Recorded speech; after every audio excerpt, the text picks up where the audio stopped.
बिस्मिल्लाहिर्रहमानिर्रहीम। अस्सलाम वालेकुम स्टूडेंट्स। बेटा आज इस लेक्चर से हम लोग चैप्टर नंबर 5 स्टार्ट कर रहे हैं और चैप्टर नंबर 5 जो है वो हमारा सब प्रोग्राम्स एंड फाइल हैंडलिंग है।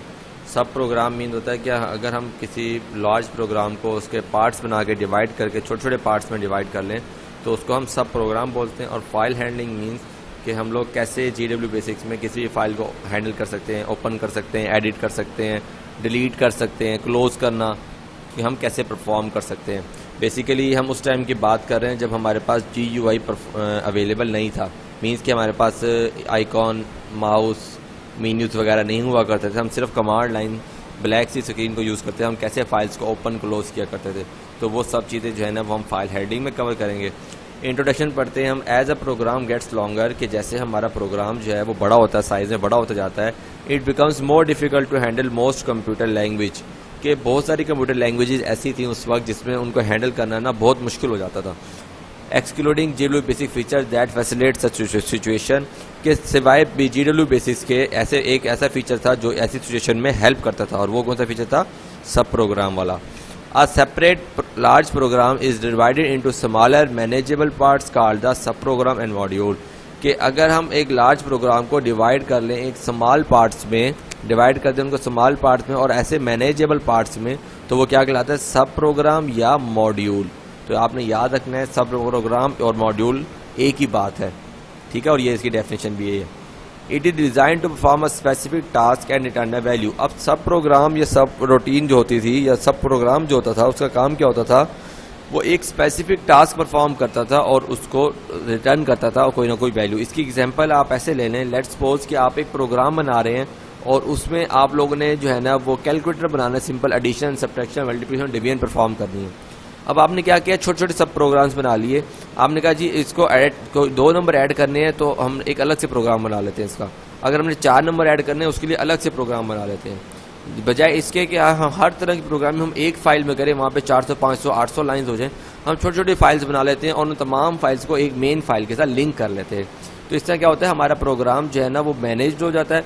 और अब फर्ज करें कि हमने एडिट करना है 2 नंबर्स को ऐड करने वाले पोर्शन को, तो हमें उस 500 या 700 या 1000 लाइन्स में हमें उन्हें ढूंढना नहीं पड़ेगा। हमें पता है कि इसको मैंने इस वाले पोर्शन में बनाया हुआ, तो मैं उस फाइल को ओपन करूँगा, वहाँ जाकर उसको एडिट कर लूँगा। तो प्रोग्रामिंग जो है ना वो आसान हो जाती है इस कंसेप्ट को यूज़ करते हुए। उम्मीद है आपको समझ आ गया होगा। नेक्स्ट है in basics there are 2 types of sub programs. अब बेसिक प्रोग्रामिंग लैंग्वेज में हमारे पास 2 तरह के प्रोग्राम्स हैं, स्टैंडर्ड और बिल्ट इन, या स्टैंडर्ड बोलते हैं या बिल्ट इन बोलते हैं इनको। अब ये वो प्रोग्राम होते हैं जो पहले से लैंग्वेज में बना के रख दिए गए हैं और हम उनको यूज़ कर रहे होते हैं। और एंड यूज़र डिफाइंड फंक्शन, और ऐसे फंक्शन, यूज़र डिफाइंड फंक्शन वो फंक्शंस, देखो नाम से पता चल रहा है कि यूज़र डिफाइंड, जो कि यूज़र खुद लिखेगा। अब मैं कोई कार रेसिंग गेम बना रहा हूँ और मुझे उसके लिए कोई फंक्शन चाहिए तो मैंने लिख लिया, तो वो कौन सा? यूज़र डिफाइंड फंक्शन है, वो लैंग्वेज में ऐड नहीं होगा। नेक्स्ट है इंस्ट्रिक्ट फंक्शंस और the built in functions are provided by the GW basics. अब देखिए यहाँ एक और नाम आ गया, इंस्ट्रिक्ट फंक्शन जो है ना वो बिल्ट इन फंक्शंस एक ही बात है। Standard function, built in function या इंस्ट्रिक्ट फंक्शन जो है वो एक ही बात है। और वो कौन से? वो provided by the GW basics. ये वो फंक्शन है जो GW बेसिक्स हमें प्रोवाइड करता है by default. And allows the programmer to use them, और प्रोग्रामर को अलाउ करता है उनको यूज करे, so that he does not have to write code to handle certain situation, ताकि वो उनको यूज कर ले। और उनके छोटी छोटी, देखिए फर्ज करें कि अब आपने अगर GW बेसिक में 2 नंबर ऐड करने हैं और ऐड करने के लिए भी आपको हर दफ़ा प्रोग्राम लिखना पड़ा है। अब आपको पता है कि हमने पीछे फंक्शंस पढ़े, जैसे प्रिंट का फंक्शन था, वो बना हुआ फंक्शन था। हमने जब भी कोई प्रिंट करना होता था हम जस्ट प्रिंट लिखते थे और उसके अंदर वैल्यू पास आउट करते थे, प्रिंट हो जाती थी। अगर सोचें कि प्रिंट का फंक्शन जो है वो बिल्ट इन है, अगर वो उसमें ना होता तो हमें हर दफ़ा प्रिंट के लिए कोड करना पड़ता, फिर वो डाटा प्रिंट आउट होता। तो ये हमारे कौन से बिल्ट इन फंक्शंस होते हैं। A user defined function is written and specified by the programmer to accomplish the particular task। अब यूजर डिफाइंड फंक्शन की डेफिनेशन है यहाँ से कि वो फंक्शन होते हैं जो कि प्रोग्रामर लिखते हैं किसी भी स्पेसिफिक टास्क को कंप्लीट करने के लिए। The function will always return the value to the calling module. Function जो है ना हमेशा कोई वैल्यू रिटर्न करेगा कॉलिंग मॉड्यूल जो उसको कॉल कर रहा होगा। Let us begin with the standard function. वो कहते हैं कि स्टैंडर्ड फंक्शन से हम लोग इसको स्टार्ट करते हैं। स्टैंडर्ड फंक्शन कौन से? हमारे built in functions. As previously mentioned standard functions are provided by the basics. वो कहते हैं जैसे कि मैंने पहले बताया आपको कि बेसिक जो है वो स्टैंडर्ड फंक्शन प्रोवाइड करता है। तो हमने क्या करना होता है, उन फंक्शंस को हम कॉल करते हैं और उनको हम यूज़ करने के लिए कैपेबल हो जाते हैं। अब कॉल कैसे करते हैं ये हम आगे देखेंगे इंशाल्लाह कि उनको कॉल कैसे करते हैं। कॉल बहुत आसान है, ये हम पहले करते हैं। जैसे हम प्रोग्राम में लिखते हैं ना, मैं कोशिश करता हूँ कि यहाँ लिख दूँ प्रिंट PR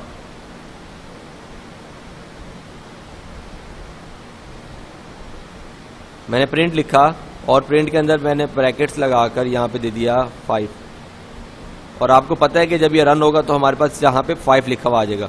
तो ये क्या किया मैंने, ये फंक्शन कॉल किया है और ये पैरेंथेसिस के अंदर ये वैल्यू पास आउट की है। ये क्या है, ये वैल्यू आर्गूमेंट कहलाती है। ये अभी हम यहाँ नीचे पढ़ेंगे।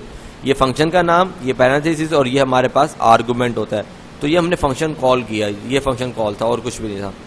The function will have a particular name followed by the parenthesis. अब इस लाइन का क्या मतलब है कि फंक्शन का एक पर्टिकुलर नेम होता है जो इसके बाद पैरेंथेसिस होती है, फॉलोड बाय द पैरेंथेसिस, और उसके बाद पैरेंथेसिस लगी होती है। अब आपको किसी भी नाम के साथ कहीं पे भी अगर पैरेंथेसिस लगी हुई नजर आ रही है, अब आप देखें हमने पीछे कितनी ऐसी चीजें पढ़ी है जहाँ पैरेंथेसिस हमने यूज करी है, वो तमाम फंक्शंस थे। An argument is pass to the function by inserting a argument, but argument is inserting a constant variable expression and other function inside the parenthesis. अब ये आर्गुमेंट है 5। अब मैंने यहाँ क्या नंबर दिया है कांस्टेंट, अभी जैसे कि कांस्टेंट पास आउट किया। यहाँ पे हमने वैल्यूज भी दी हैं, एक्स भी देते थे, एक्स की वैल्यू प्रिंट आउट होती थी। फंक्शन भी पास आउट कर सकते हैं हम लोग, और कोई दूसरा फंक्शन भी कॉल कर सकते हैं हम लोग, एक्सप्रेशन ही पास आउट कर सकते हैं। तो ये तमाम वैल्यूज जो है ना वो आर्गुमेंट में पास आउट होती है।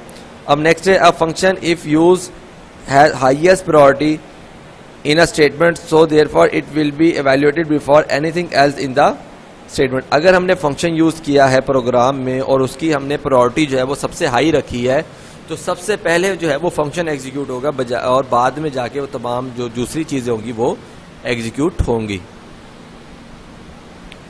बिल्ट इन फंक्शंस का टॉपिक अब यहाँ से स्टार्ट हो रहा है। These function performed operation on their operands, कि ये फंक्शन जो है ना वो अपने ऑपरेंट्स पे ऑपरेशन परफॉर्म करते हैं। ऑपरेंट्स मीन वही आर्गुमेंट्स पे परफॉर्म करते हैं। एंड रिटर्न द वैल्यूज, और कोई ना कोई वैल्यू जो है ना वो रिटर्न करते हैं, रिजल्ट रिटर्न करते हैं। Basically these are programs that have been written by developers of the language and have been incorporated in it. Basically ये क्या है, ये प्रोग्राम है जो कि प्रोग्रामिंग लैंग्वेज बनाने वाले डेवलपर्स ने लिखकर उसमें ऐड कर दिए गए हैं, और कोई ना कोई रिजल्ट जो है ना वो ये रिटर्न करते हैं। These functions are known as the built in function. इनको हम क्या बोलते हैं, बिल्ट इन फंक्शंस भी बोलते हैं। देखिए काफ़ी सारे नाम है, आपने सारे याद रखने हैं। Built in function, standard functions, library functions, इंस्ट्रिक्ट फंक्शंस, ये 4 नेम है। किसी भी नेम से आपसे डेफिनेशन इसकी पूछी जा सकती है। Basic has many pre defined functions, कि बेसिक में काफ़ी सारे प्री डिफाइंड फंक्शंस है built in into the language that can be use by calling them, जिनको हम कॉल करके सिंपली उनको हम यूज कर सकते हैं। Basics library functions are divided into 2 categories called the numeric functions and the string function. कि अब बेसिक जो हमारे library function, built in function, इंस्ट्रिक्ट फंक्शन जो हैं वो 2 कैटेगरीज में डिवाइड किए गए हैं। एक है न्यूमेरिक फंक्शन। अब आपको नाम से पता चल रहा होगा कि न्यूमेरिक फंक्शन जो हैं वो नंबर्स पे एप्लीकेबल हैं, और स्ट्रिंग फंक्शन जो होंगे वो स्ट्रिंग्स पे काम करेंगे। तो इनको हम नेक्स्ट लेक्चर में इंशाल्लाह पढ़ेंगे। अभी के लिए इतना ही। इसको अच्छे से प्रिपेयर कीजिएगा, इसमें काफ़ी सारे कंसेप्ट हैं और डेफिनेशंस भी अंदर गिवन है। तो इस टॉपिक को अच्छे से प्रिपेयर कीजिएगा। नेक्स्ट इंशाल्लाह हम लोग यहाँ से ये फंक्शंस को कवर करेंगे। नेक्स्ट लेक्चर तक अल्लाह हाफिज़, अपना ख्याल रखिएगा।